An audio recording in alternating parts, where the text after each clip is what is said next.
We've been creating clean alternative fuel systems for over 50 years.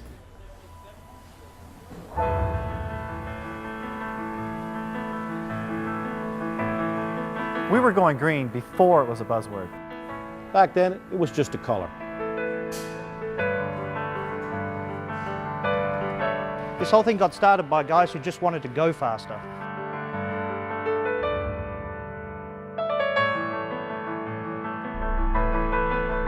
To understand where we're going, you really have to understand where we've been.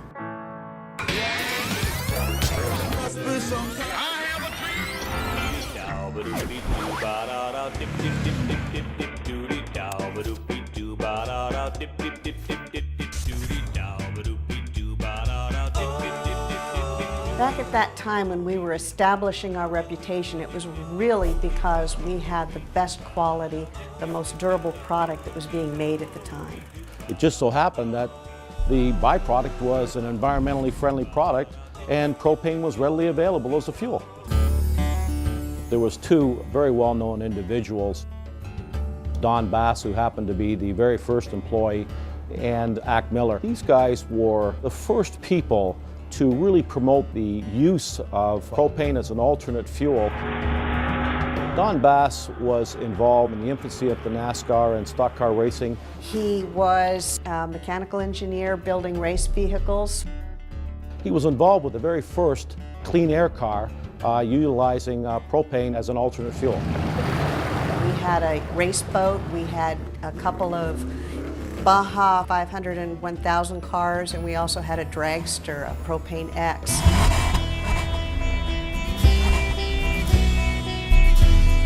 Ack was a legend in the industry, was a visionary on the usage of propane. He won the 1958 Pikes Peak Championship using a propane-powered vehicle. It was innovation at its finest.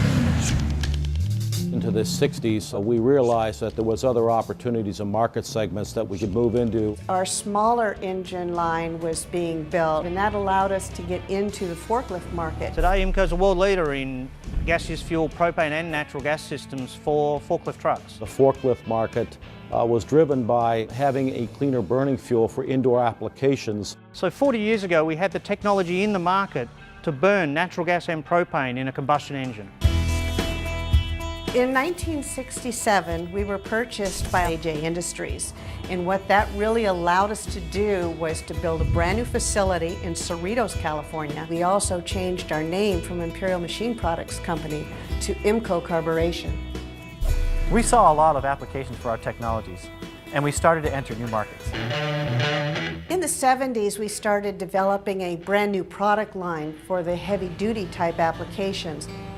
Areas that were outside of automotive. Hospitals, industry. Oil patch equipment, farm irrigation equipment, standby generation. The growth in those markets was driven worldwide, primarily from the fact that natural gas and propane were low-cost fuels. We started getting emissions regulations happening.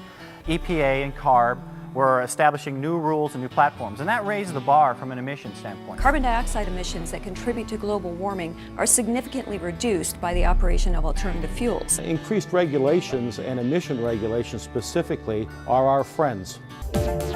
We started really looking at selling not just fuel systems, but whole engine systems. Up until purchasing the Beam product range, IMPCO was really in the 50 horsepower and above market. We could offer fuel systems to run propane or natural gas from 1 horsepower to 5,000 horsepower. The Beam product purchase allowed us to bolt on basically a product range that really filled that gap. Our distribution channel started going global. We found it a real need to put more of a focus on training some of our distributors to enhance the proper application of our products. 89 was pivotal because the company went public. This was huge for IMPCO in our visibility. It allowed us access to funds to allow the company to grow. We were able to get more equipment and again increasing our capacity. We could really take things to the next level. During the 90s, we acquired some companies like Garrettson, J&S, and Allgas, and we made some acquisitions in Europe, Australia, and in Japan. One of our key acquisitions was Crusader Engines, located in Sterling Heights, Michigan. which allowed us to offer complete EPA and CARB certified engine packages. After a decade of expanding globally, in 2003 we purchased BRC and created a holding company, Fuel System Solutions. What this really allowed us to do was complete again our product range, automotive and industrial, and secure our position in the marketplace as the world's leader in alternative fuel technologies. BRC allows us to re-enter the automotive marketplace in North America with cutting-edge technology. BRC provided us with a model on how we move forward in the United States in the automotive market. There's an entire industry that's going to be created here. An industry that's going to need jobs. I mean, that's going to mean lots and lots of jobs. This is so important in the US right now at a time when the country is looking at energy self-reliance. This is a solution today, now. We don't have to wait 3 years or 4 years for an automaker to go through and redesign and re-engineer the system to run alternative fuels. We have a mechanism and a technique to make it happen today. We started here in Southern California. With clean burning alternative fuels.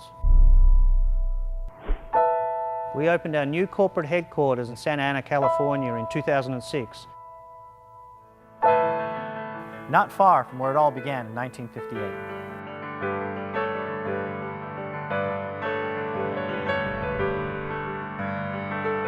And now, 50 years later, we're back into the automotive market. With the launch of the IMPCO Automotive Division.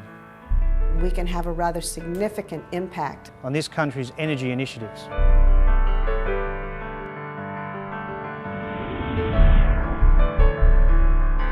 I think the founders of this company would be very proud. And most certainly excited about our future.